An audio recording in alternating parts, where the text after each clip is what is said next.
Halo, good morning student. Jumpa lagi bersama Mr. Franz.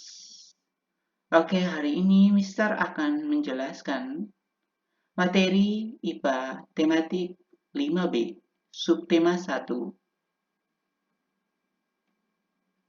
tentang cara tubuh mengolah udara bersih.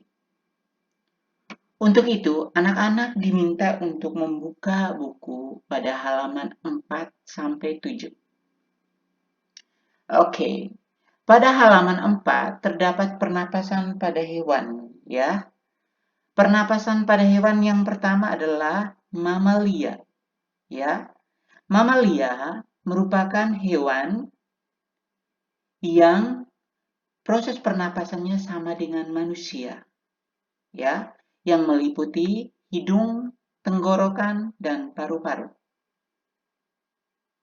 Alat pernapasan dari mamalia adalah paru-paru. Contoh dari mamalia itu seperti sapi, singa, kelinci, lumba-lumba. Ya. Terus yang kedua ada burung. Burung bernapas menggunakan paru-paru dan pundi-pundi udara. Jadi untuk burung, pada saat burung terbang, burung bernapas menggunakan pundi-pundi udara. Ketika burung berada di darat, dia akan bernapas menggunakan paru-paru.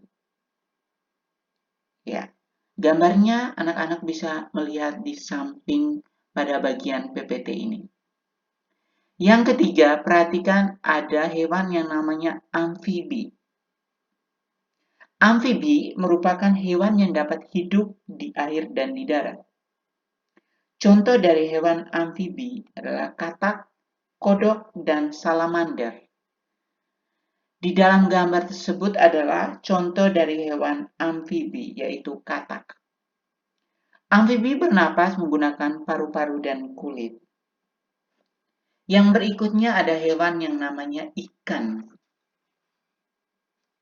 Ya, ikan itu bernapas menggunakan insang, ya. Jadi ada gambarnya di samping pada bagian PPT tersebut. Yang kelima, ada hewan yang namanya cacing, ya. Ada gambar di bagian PPT-nya tersebut. Untuk cacing dia bernapas menggunakan kulit, ya. Cacing bernapas menggunakan kulit. Dan yang terakhir ada hewan yang namanya serangga. Contoh dari serangga, anak-anak bisa melihat pada gambar pada bagian PPT tersebut. Serangga bernapas dengan menggunakan trakea.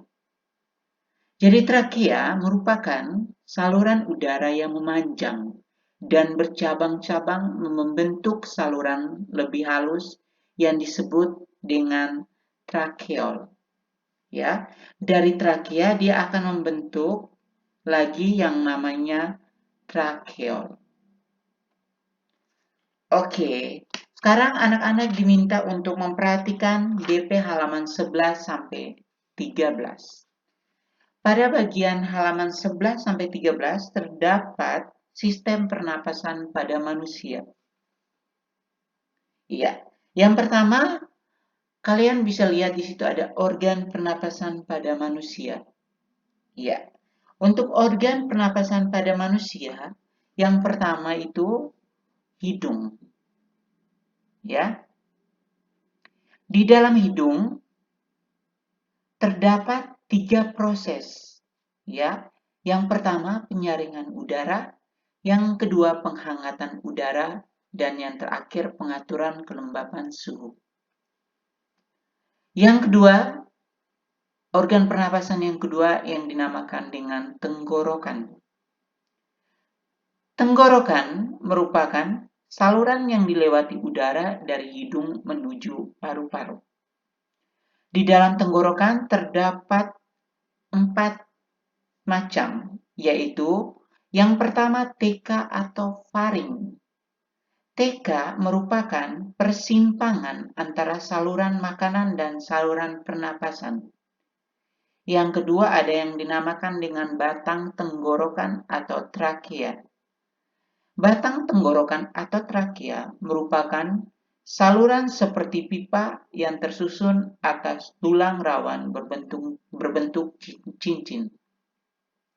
Yang ketiga ada yang namanya pangkal tenggorokan. Pangkal tenggorokan biasa disebut dengan laring. Merupakan perhubungan antara faring dengan trakea. Untuk pangkal tenggorokan terdapat pada katup yang disebut epiglotis. Yang terakhir ada yang dinamakan dengan cabang trakea atau bronkus, yang merupakan cabang trakea yang menuju ke paru-paru. Yang ketiga, organ pernapasan yang ketiga yang dinamakan dengan paru-paru. Paru-paru terletak di dalam rongga dada atau yang disebut dengan toraks. Di dalam paru-paru ada sebuah kantong yang disebut dengan alveolus. Alveolus adalah proses terjadinya pertukaran oksigen dan karbon dioksida.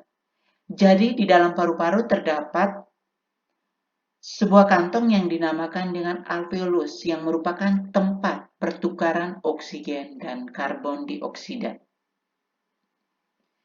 Yang berikutnya, anak-anak bisa melihat proses pernapasan pada manusia. Ya, proses pernapasan pada manusia terdapat dua, yaitu inspirasi dan ekspirasi. Inspirasi itu adalah proses menghirup udara, sedangkan ekspirasi adalah proses menghembuskan udara. Oke, yang berikutnya anak-anak diminta untuk membuka buku pada halaman 40-41.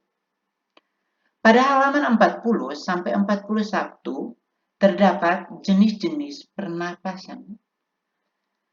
Jenis-jenis pernapasan pada manusia terdapat dua, yaitu pernapasan dada dan pernapasan perut.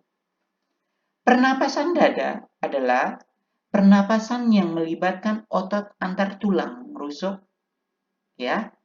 Pernapasan dada itu merupakan pernapasan yang melibatkan otot antar tulang rusuk.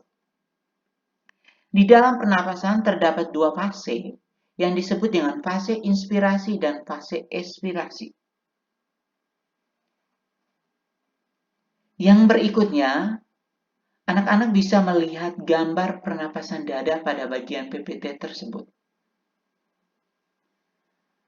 Yang kedua ada yang dinamakan dengan pernapasan perut. Pernapasan perut merupakan pernapasan yang melibatkan otot diafragma. Di dalam pernapasan perut terdapat dua fase, yaitu fase inspirasi dan fase ekspirasi. Anak-anak bisa memperhatikan gambar pernapasan perut pada bagian PPT tersebut. Oke, untuk subtema 1 sekian. Mohon anak-anak untuk bisa melihat PPT tersebut dan mempelajarinya dengan baik. Terima kasih, Tuhan Yesus memberkati.